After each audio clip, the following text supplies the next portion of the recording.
Bonjour, dans cette nouvelle vidéo, nous allons voir tout ce qu'il faut maîtriser absolument dans le cas du cours sur le principe fondamental de la dynamique, appelé aussi modélisation du solide indéformable. Bien entendu, une fois qu'on a isolé notre solide, c'est-à-dire de quoi on parlait, et fait le bilan des actions mécaniques extérieures pour retrouver toutes les actions mécaniques qui s'appliquent sur le solide extérieur, attention, ça peut être force ou moment.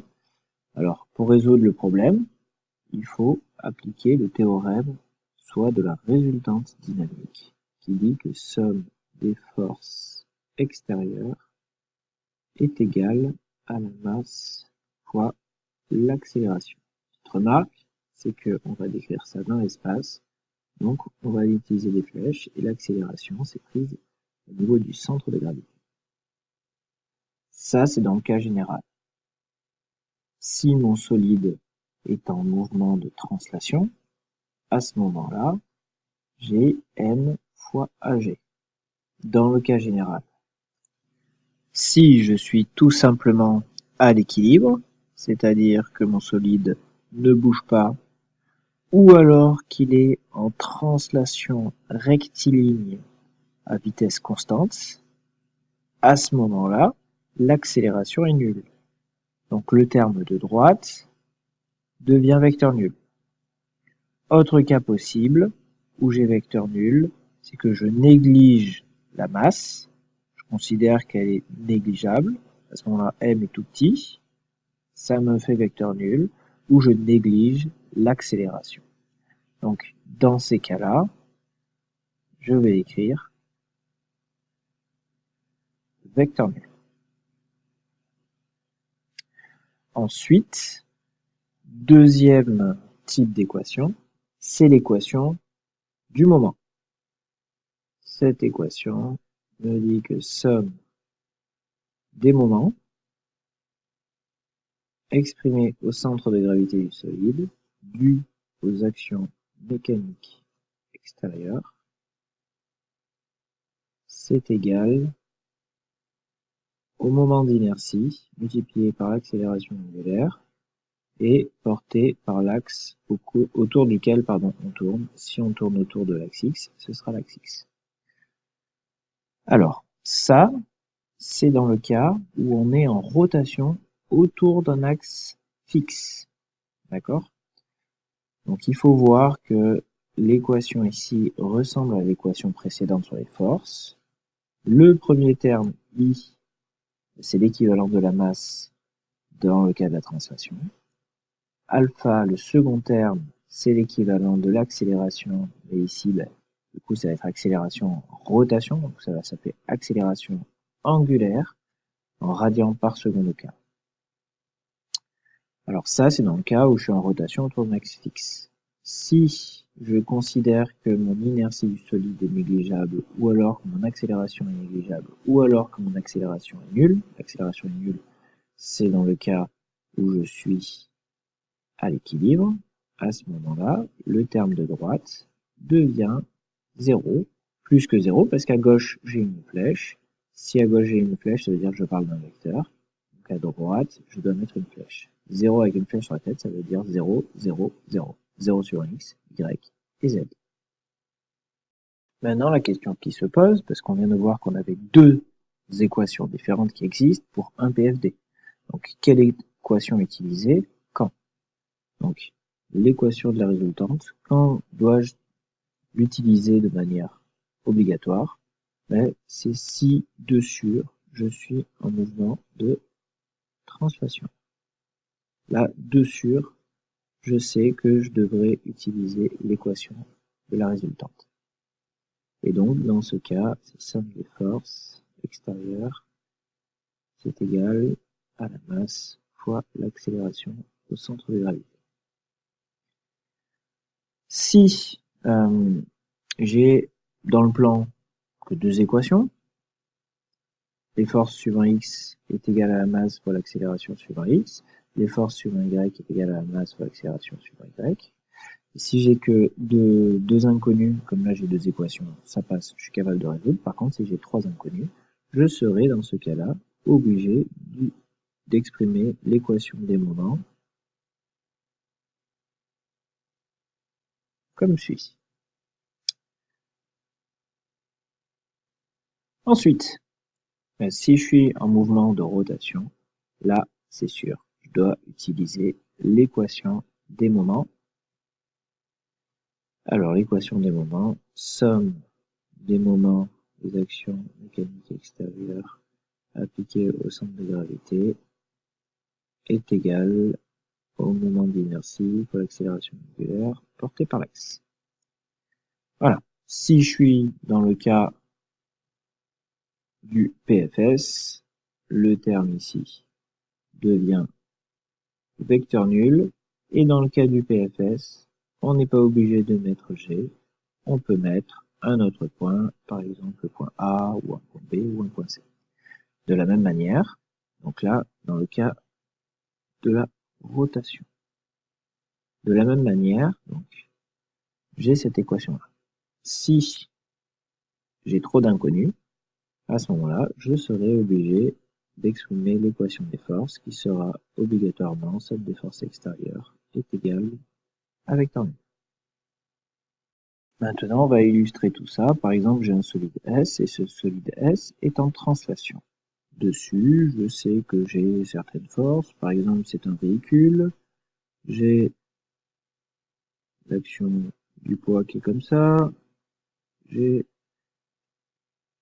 la réaction normale du support qui est comme ça. J'ai la force motrice qui est comme ça. Et j'ai les forces de frottement qui sont comme ça. Donc du coup, ce PFD, comme je suis en translation, je vais dire somme des forces extérieures est égale à la masse fois l'accélération par n'importe quel point au centre de la gravité. Du coup, cette somme, il faut la traduire par la somme des vecteurs. Somme des vecteurs, ça veut dire que je mets des plus à chacun. Donc P plus R plus Fm plus Ff. Cette somme est égale à la masse fois l'accélération au centre de gravité. On ne reste jamais en écriture vectorielle ici. Donc, on utilise toujours un repère. Par exemple, le repère classique, c'est X horizontal, Y à la verticale. Du coup, comme ce qui m'intéresse, c'est directement suivant l'axe X. Si je m'intéresse par exemple à la valeur de l'accélération, à ce moment-là, je vais projeter suivant l'axe X. Et la projection suivant l'axe X va me donner, alors 0 pour P, 0 pour R, plus Fm, parce que Fm est dans le même sens que X, moins Ff, parce que Ff est dans le sens opposé à X, est égal à la masse fois l'accélération au centre de gravité, et c'est la composante X. Voilà. Si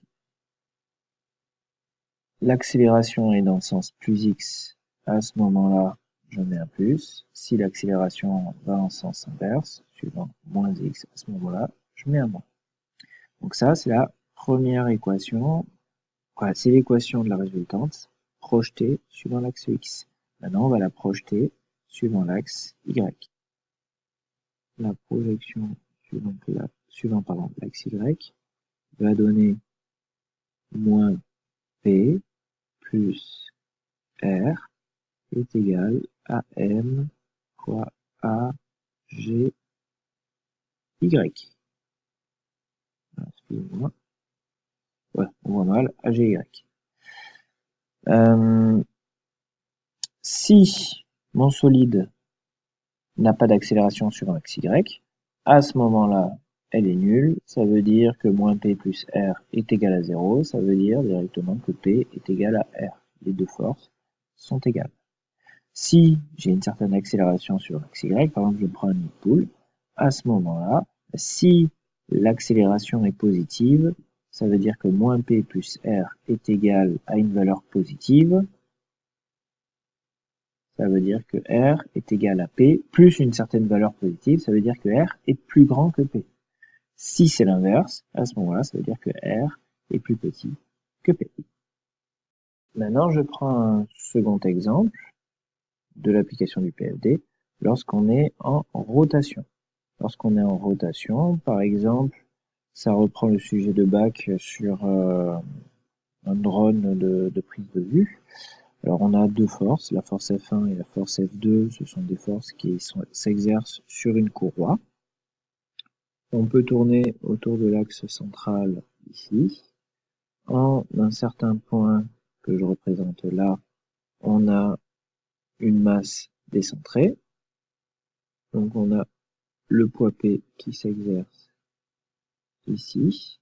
Et au centre, le solide il tourne, la poulie tourne. Donc on a une certaine force au niveau de la liaison pivot.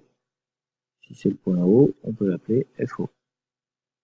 Et donc, de manière logique, l'équation qu'on va utiliser du PFD, c'est la somme des moments, qui dit que la somme des moments des actions mécaniques extérieures au centre de gravité, c'est égal à I fois alpha, alors porté par l'axe de rotation. Donc maintenant, il faut définir un repère.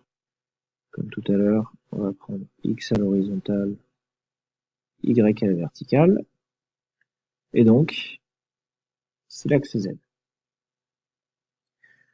Du coup, ça devient la projection intéressante à faire, c'est là, comme je tourne autour de l'axe Z, c'est que je vais faire cette projection-là suivant l'axe Z. Donc, je vais projeter ça suivant l'axe Z. Excusez-moi, j'avais oublié les flèches sur F1 et F2.